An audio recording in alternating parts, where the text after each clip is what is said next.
أعوذ بالله من الشيطان الرجيم بسم الله الرحمن الرحيم واستعينوا بالصبر والصلاة وإنها لكبيرة إلا على الخاشعين الذين يظنون أنهم ملاقو ربهم وأنهم إليه راجعون يا بني إسرائيل اذكروا نعمتي التي أنعمت عليكم وأني فضلتكم على العالمين واتقوا يوما لا تجزي نفس عن نفس شيئا ولا يقبل منها شفاعة ولا يؤخذ منها عدل ولا هم ينصرون. Surat Al-Baqarah, surat yang kedua. Kita baca tadi ayat 45 dan seterusnya. Pada pertemuan kita yang lalu, kita telah memahami ayat sebelumnya, iaitu ta'muruna an-nasa bil birr. Bahkan kita telah masuk seketik memahami wasta'inu bis sabri wassalah. Maka pagi kini kita tinggal melanjutkan saja. Ista'inu, meminta pertolongan. Isti'anah, meminta pertolongan. Dan jika perintah ista'inu, mintalah pertolongan olehmu bis sabri wassalah, dengan sabar dan salat.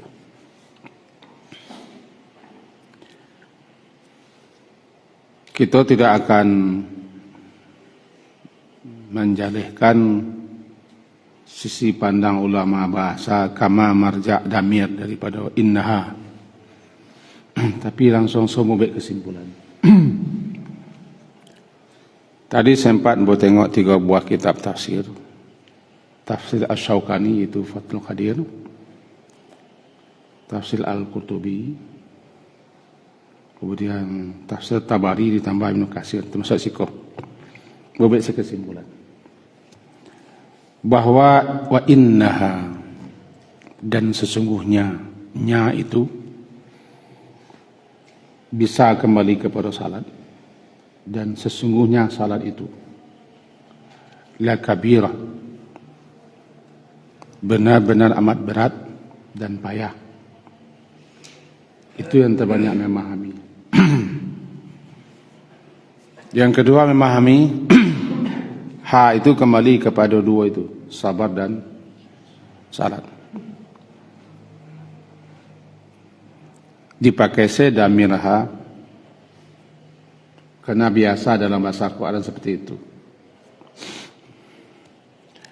Yang ketiga umum,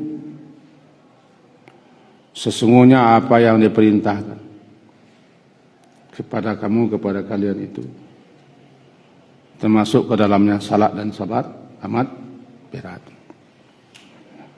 Nah, kita ambil cek. Kamu pribadi lebih cenderung memahami innaha, sesungguhnya,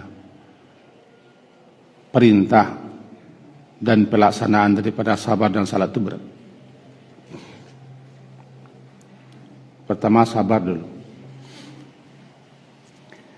Secara bahasa sabar itu kan maknanya habsu.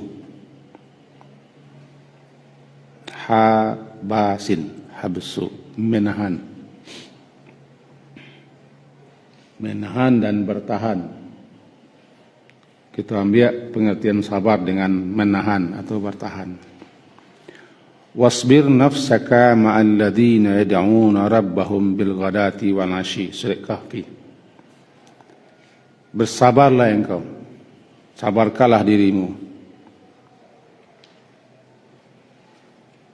bersama orang-orang yang berdoa kepada Tuhan mereka pagi dan sore. Sabar di situ artinya tahan. Asbir nafsaka, tetaplah engkau bertahan dan tahan dirimu agar tetap bersama orang-orang yang yad'una rabbahum, mereka senantiasa berdoa menyeru Tuhan mereka pagi dan sore. Surah Kahfi ya. Kalau kita rujuk sabar itu kepada makna menahan, nah prinsipnya dua cuma bertahan dan menahan. Asal katanya tahan. Menahan diri daripada melakukan sesuatu yang tidak diridai Allah. Dan tetap bertahan untuk terus melakukan, memperbuat, mengerjakan apa-apa saja yang Allah perintahkan. Maka jadilah sabar. Dan memang orang sabar sebegitu. Apapun yang terjadi, peristiwa, problem, masalahnya tetap bertahan. Bertahan melakukan apa-apa saja yang Allah ridai. Dia tidak akan menempuh jalan yang salah.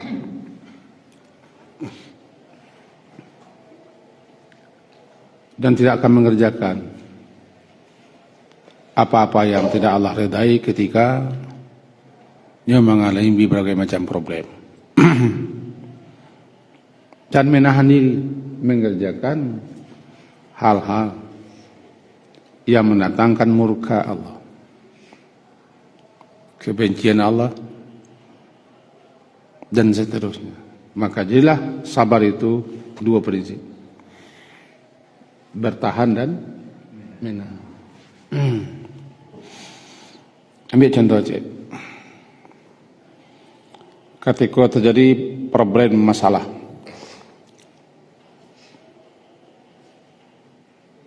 maka orang sabar dia tetap bertahan.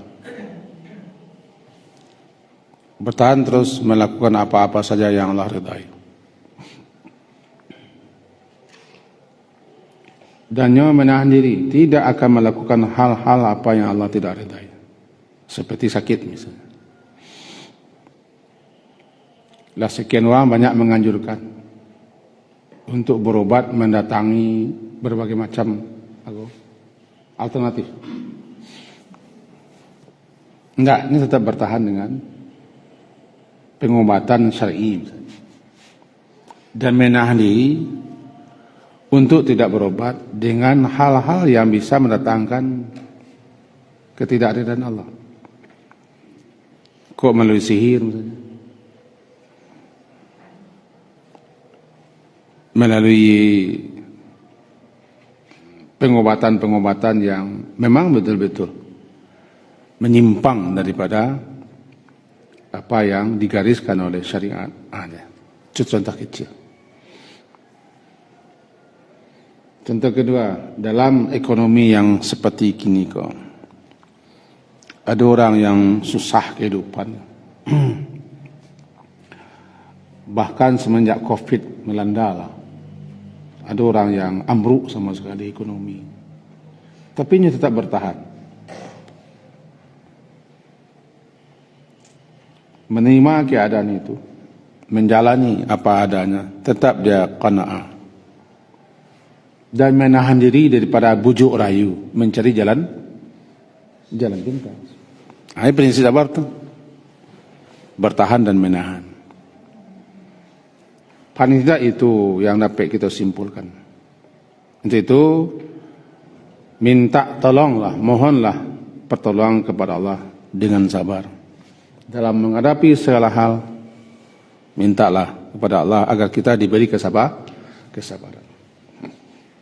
Kalau menipis sabar, minta lagi. Afriq alaina sabra. Afriq alaina sabra. Ya Allah, curahkan, berikan kepada kami kesabaran. Karena stok sabar kami lah mulai rest. Sebab Afriq itu kan surah Al-Baqarah. Afriq alaina itu doa Raja Talut beserta pasukan kecilnya ketika menghadapi Jalut dan tentara besarnya. Diriwayatkan jumlah tentara Talut ketika itu kan sekitar 313-an, sama dengan perang Badar lah. Sementara tentara Jalut saking banyaknya, sekali lumat habis. Tapi ketika itu mereka berkata, "Afriq alaina sabra." Di situ sabar, di situ maknanya bertahan di medan perang. Bertahan.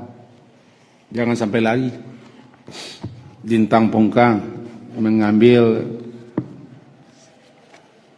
langkah 1000. Jadi bertahan dalam peperangan berarti tidak lari. Surah Al-Baqarah ayat 250 bunyinya gitu. Lamma barazu li Jalut wa junudi qalu rabbana afriq alaina sabra wa tsabbit aqdamana wansurna 'alal qaumil kafirin. 250 Al-Baqarah. 3 yang mereka minta. Pertama, afriq alaina sabra. Ketika mereka maju melawan Jalut dan tentaranya, mereka berdoa, "Ya Tuhan kami, limpahkan kesabaran kepada kami." Sabar situ bertahan. Jangan sampai kami lari, jangan sampai kami keder, gacu dan gaca. Nak ngelimpin juga.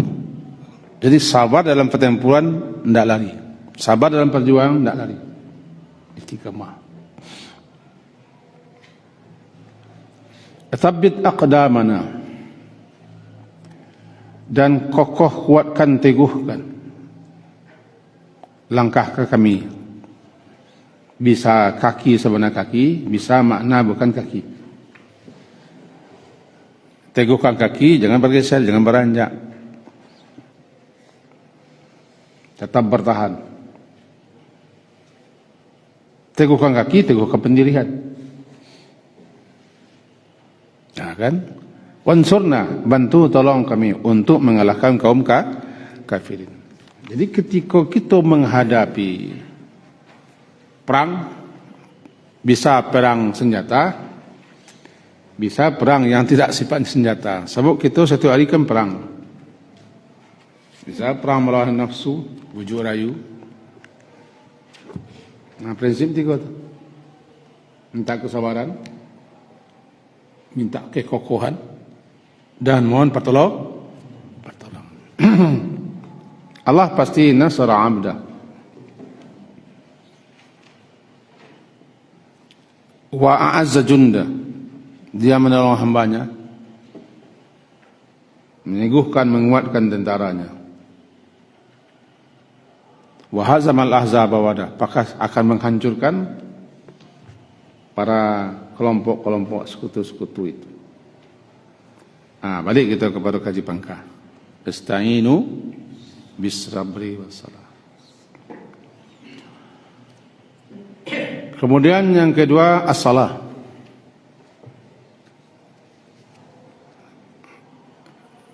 Paling tidak ada dua pemahaman ulama. Pertama, salat sebenar-benar salat yang kita lakukan. Jadikan salat itu sebagai penolong. Sehingga Nabi SAW dalam hadis, "Idza hazabahu", apabila Nabi itu mengalami suatu masalah, beliau bangkit salat. Dalam salat itulah beliau memohon, mengadu kepada Allah, berdoa panjang lebar. Untuk itu, bagaimanapun kita, apapun yang kita alami, kita hadapi, problem apapun, jadikan doa menjadi suatu alat sarana untuk meminta pertolongan kepada Allah. Berwasilah, bertawassul melalui amal saleh. Minta tolonglah kamu kepada Allah, karena yang kamu tolong adalah Allah. Tidak ada pertolongan kecuali daripada Allah. Tidak ada pertolongan kecuali pertolongan daripada Allah. Sabar itu alat sarana, salat alat sarana, kan bis sabri wassalah. Jadikan itu sarana untuk mohon pertolongan. Karena Allah bersama orang sabar. Dalam salat kita bisa berdoa, memohon, mengadu, meminta. Wa innaha, juga sesungguhnya. Banyak ulama kita memahami innaha itu kan nya, kama marja' damirnya. Tadilah muawali tidak akan merinci menjelaskan tentang kama dikembalikan damir itu. Karena kaji kita bukan kaji nahwu saraf. Dan tidak semua kita memahami nahwu saraf. Jadi kita ambil kesimpulan. Pertama mengatakan nya itu kembali ke yang terdekat salat. Itu yang paling banyak dipahami. Sesungguhnya salat itu kan wasta'inu bis sabri wassalah, nya salat itu sesungguhnya salat itu. Wa innaha la kabirah, la ta'kid, menguatkan, berzidu penguat. Sesungguhnya sesungguhnya salat itu benar-benar kabirah. Kabirah itu thaqilah wa syaqqah. Kabirah thaqilah, berat, bukan besar. Kalau kabir kan besar, sekarang maknanya thaqilah, berat, dan syaqqah, susah, payah bagi bagi orang yang biasalah. Jago subuh saya balik orang. Kecil kewak dulu tekalang pangketangan tekalang apa no? Ndak murah jago subuh. Balik pangkalangan ai selawat. Taimpi Pak Imam, taimpi pangkalangan. Kok siapa mimpi kan jadilah. Kita ambil pemahaman itu dulu, salat dulu. Kalau boleh lebih cenderung kepada kedua-duanya. Nanti silakan rujuk tafsir yang berkecil juga. Di rumah lagi. Kalau mau ke rumah silakan ke rumah. Yang berbahasa aslinya lah. Sebab bahasa asli itu jadi keterangan. Bahwa yang pertama jadi innaha, dan sesungguhnya salat. Kalau boleh lebih memahami, bukan lebih hebat, tidak lebih memilih pemahaman sesungguhnya sabar dan salat. Bangkonya ya nantilah kita kaji. Itu kan tidak akan mengaji nahwu sarafnya. Sesungguhnya perintah, perbuatan, pekerjaan itu tergantung kita mendudukkan posisinya. Dah sesungguhnya salat itu, kalau kita pahami salatnya, salat itu la, benar-benar, berarti itu penekanan, benar-benar amat berat, payah dan susah. Bahkan kita yang rajin salat kecil-kecil kita pun kadang-kadang timbul itu. Jangan tanggungan juga gak malih apa. Bagi orang yang jujur mohon mengaku. Bagi yang tak jujur, tidak mengaku. Terkadang ketika jiwa kita, ketika hati kita dilanda oleh kasal, malas, berat ya. Baik sabar pun salat. Karena kan tidak selalu hati kita tetap berada dalam seperti itu.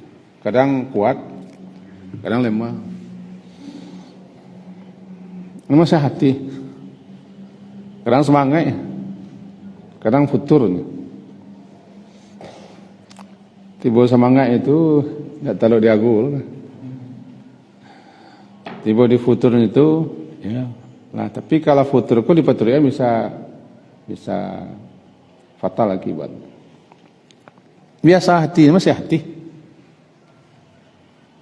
Mengkorimkan hati itu qalb, dia bolak-balik. Qalb bolak-balik. Yang acok dibaca Rasulullah, salah kata istri beliau salah satunya, ya musarrifal qulub, sarrif qulubana ala ta'atik, ya muqallibal qulub, tsabbit qulubana ala dinik. Kedua-dua hal itu ketemu dalam sering boleh baca. Ketika ditanya kenapa, jawaban beliau, tidak satu pun hati kita melainkan berada di jemari tangan Allah yang gampang dibolak-balik, diputar, dikendalikan sesuai dengan keinginan Allah. Dan Allah tu yahulu bainal mar'i wal qalbi. Allah tu mengantarai seseorang dengan hatinya. Surat Al-Anfal nanti. Kalau begitu hati kita bisa secapek kita berubah. Kan tidak konstan ya, tidak konstan. Wah, labil aja. Sering-sering baca ya musarrif, Allahumma ya musarrifal qulub. Musarrif yang mengendalikan hati. Sarrif, palingkan qulubana, hati kami, ala ta'ati, kepada ketaatan atau untuk mentaatimu selalu.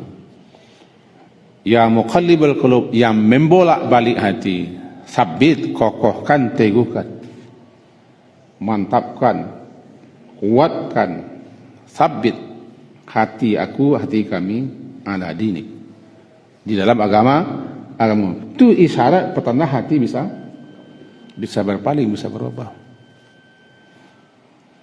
Ini semuanya mengaji, kadang-kadang semangat ngaji, kadang-kadang tidak, kadang-kadang hilang habis, kadang-kadang mau pesong hati. Salat itu berat, sungguh amat berat bagi hati. Anggota aku cuma pasukan kok. Nama Rasul Barik kan anggota. Kalau anggota aku enggak. Kalau maraton semuanya mah. Gois, jogging semuanya. Touring dan sleeping apa namanya? Itu enggak sleeping. Ada kuat dah. Hati itu. Balik juga kau kecil orang wak. Nanti hati mati, nanti mato betul. Kalau di hati orang selama-lama orang, sedingin-dingin hari, sejauh-jauh tampik, sesibuk-sibuk awak, kalau di hati, semuanya mati. Dan jauh dekat, tak ada nak payah. Apa tanpa menyebutlah, subuh-subuh, apa kan keluar subuh-subuh. Biasa jam 3 lah bangun atau jam 2:30. Kadang-kadang cepet pergi subuh keluar. Baca subuh keluar. Jam hampir seperempat. Ini di hati je kan. Ada orang bawa Honda, bersepeda, menyandang tangkai itu bulu-bulu keluar. Kira mencari banda, mencari tabik. Mencari tabik yang posisi yang pas. Iko ya buat orang kuat semangat. Kita nak menyanyalan, tapi begitu apa payahnya, dia hatinya mengandaki. Awak payah, orang payah lah. Tujuan kan macam-macam. Nyandang tas, kadang-kadang tas apa pacinya, tas main tenis ya. Tapi tangkai seperti macam buah. Mencari posisi lama kiranya kemana. Ke bandar tak? Ke lebih-lebih hari libur. Terus suruh. Kan di hati. Jadi kecil belau nan jauh. Dah akhir lah. Sakalam-kalam hari. Tarang punya hari. Nan di hati mati. Santi orang kampung mau kan? Nan di hati mati. Jadi bagi hati amat berat. Bagi hati berat. Innaha lakibiratun. Saqilatun. Wasyaqah, berat dan susah.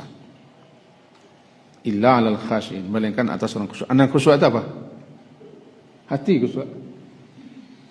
Doa Nabi kan begitu. Di antara doa Nabi, ati nafsi taqwaha wa zakkiha anta maulaha anta waliha wa maulaha.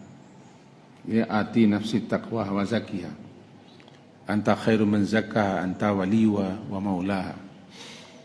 Allahumma inni a'udzubika min ilmin la yanfa wa min qalbin la yakhsha wa min nafsin la tashba wa min da'watin la yustajabu laha. Itu doa yang diajarkan. Salah satunya adalah daripada hati yang tidak khusyuk. Jadi masalah khusyuk, masalah hati. Kalau ingin jawab dengan keterangan khusyuk, buka CTP Abu Sangkan namanya. Terapi salat khusyuk. Buka situ. Kita orang sekolah. Khusyuk adalah fokusnya hati. Terpusatnya hati, terarahnya hati untuk melakukan suatu pekerjaan. Khusyuk. Khusyuk itu ada di hati. Kita tidak akan membahas khusyuknya. Tapi yang kita bahas adalah salatnya. Innaha lakabiratun. Karena dia berat, susah, maka perlu kita lawan.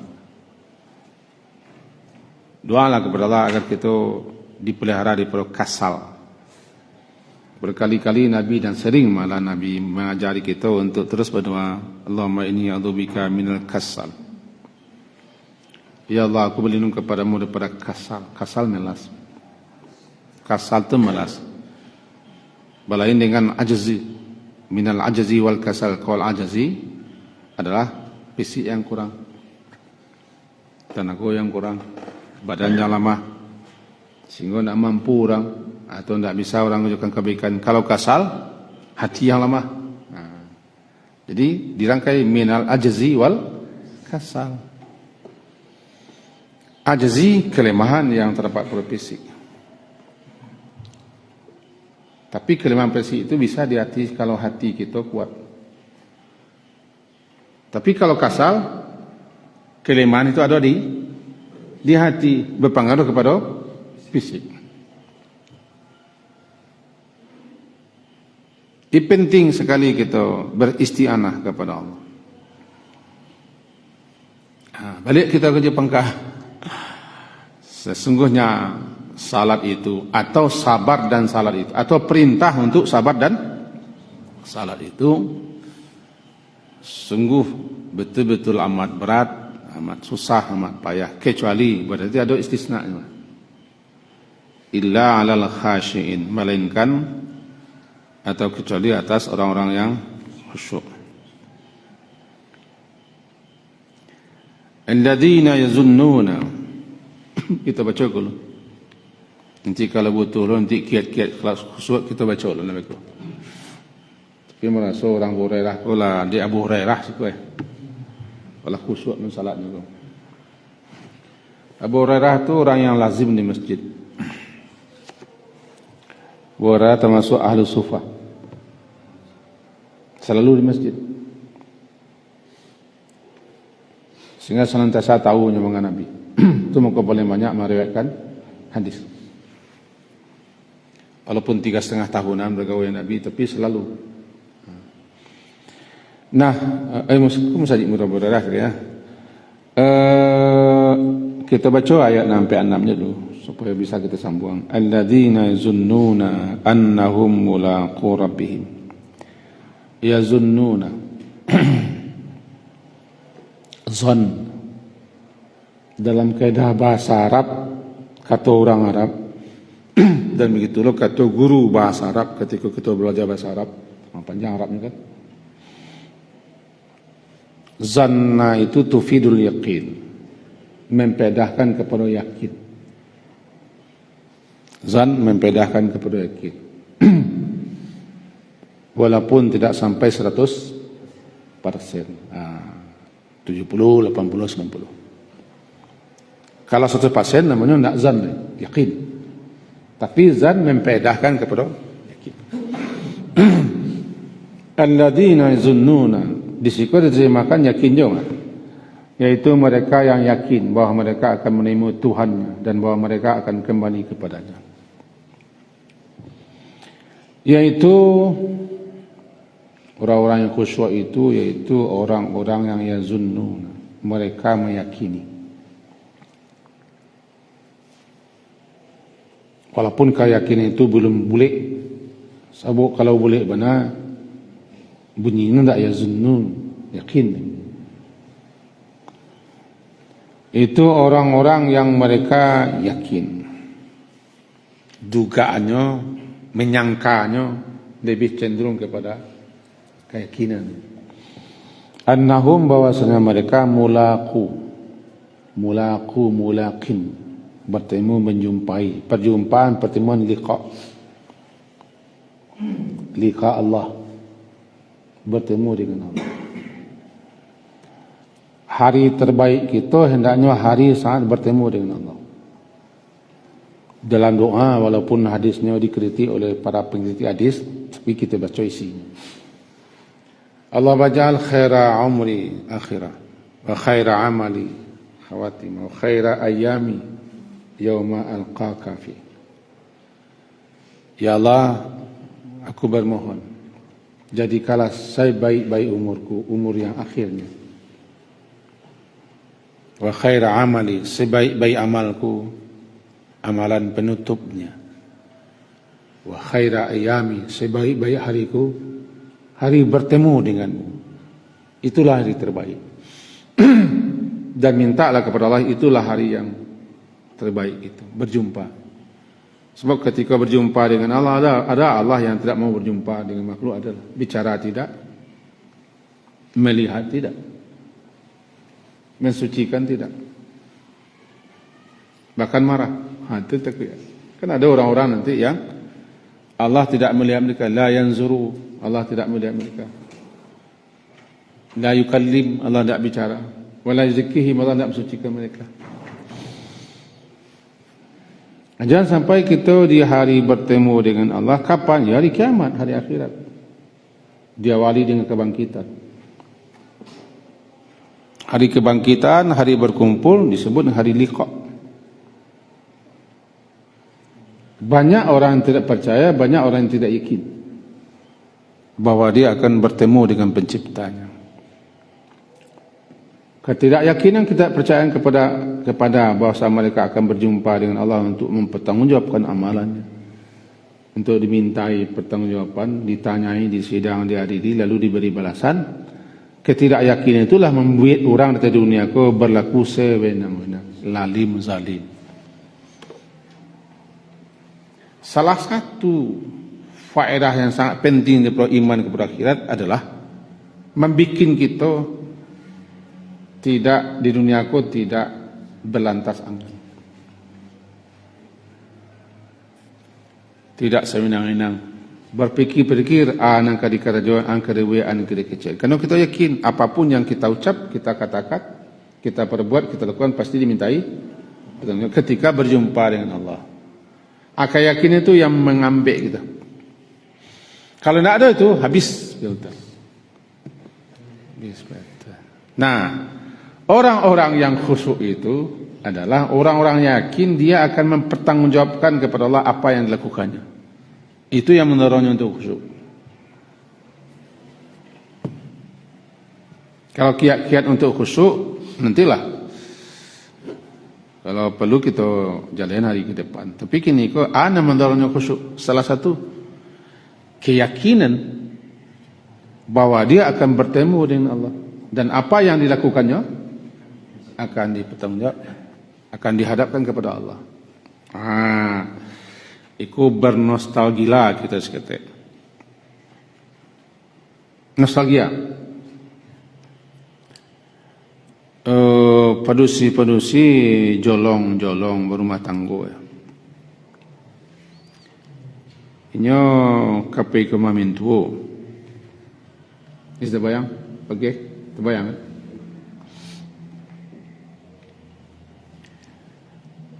Makanya pasti mempersiapkan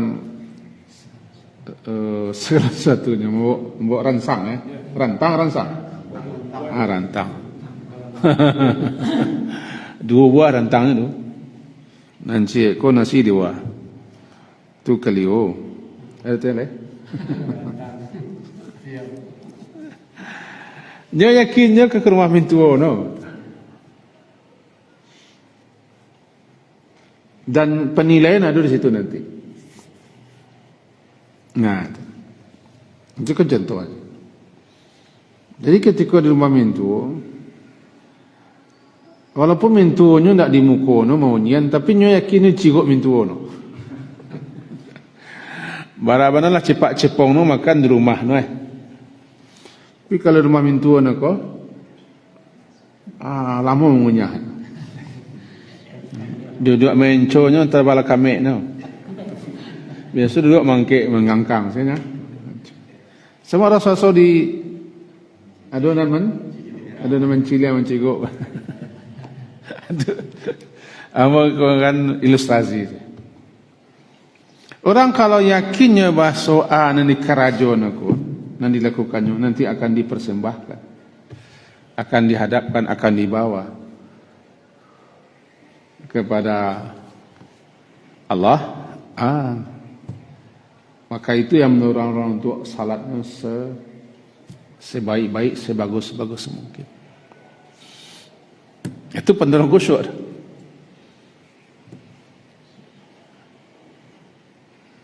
Yazunnuna, mereka yakin bahwa mereka akan menjumpai Tuhan mereka untuk mempertanggungjawabkan semua, termasuk salat.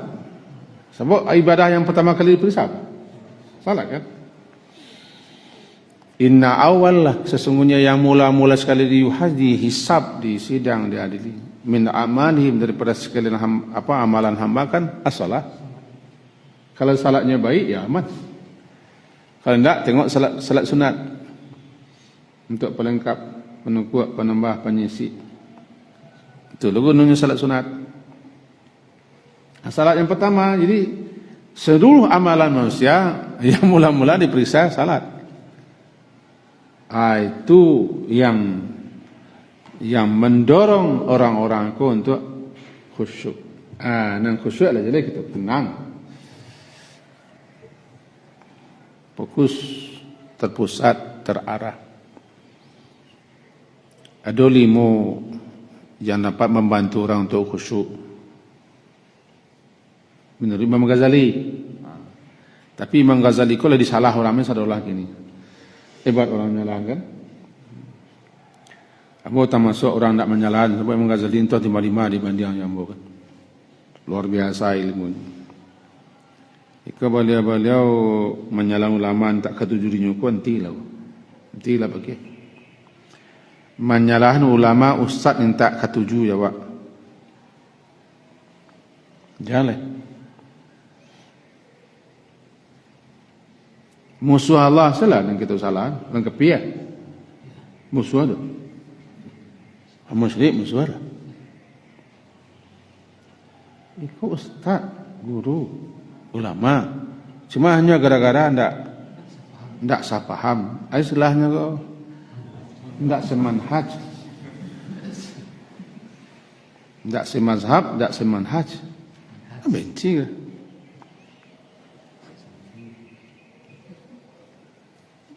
Jadi untuk itu kaji buat cukup lah balik.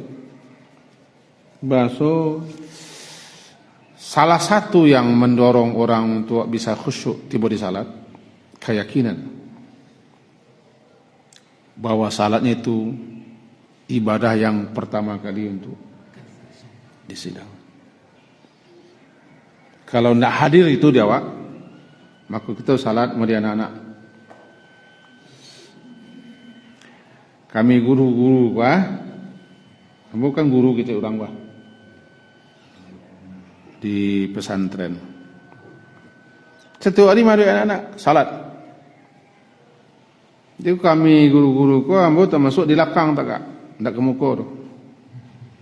Sebab muka tak imam Takang mengawasi. Sebab anak-anakku kalau nang ketangku baru sampai bulan. Itu paling susah mengatur. Kecuali orang tak pernah menghadapi anak-anak. Ini tak pernah khusyuk. Nang khusyuk kau tak tahu ni.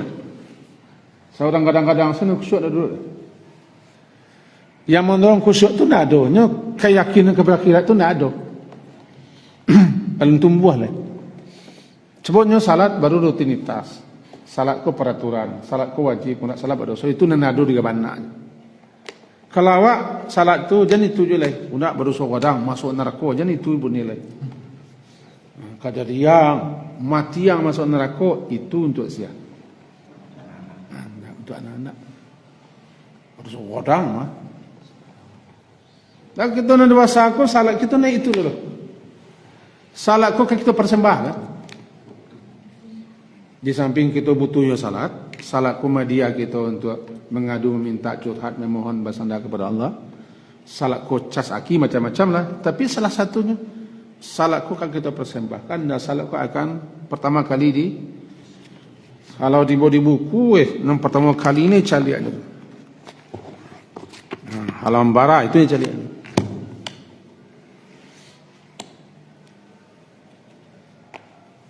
Anak-anak tak, ini tak ada itu. Kadang-kadang orang lah terkabir dengan kemangkoi. Kemangkoi. Macam. Karena pendorongnya tidak ada. Keyakinan, keimanan kepada akhirat itu ada sama tak orang kadang. Apa itu tuan-tuan? Kita lepas kali Sabtu masih menerus-teruskan salat mereka. Cuman itu cukup balik. Karena keimanan itu lalu kuat. Ini mana boleh pakai, kan tak perlu kontrol kan? Kan tak perlu menegakkan kita. Kiai, lurui, nak betul. Sebab kontrolnya lah ada. Keimanan.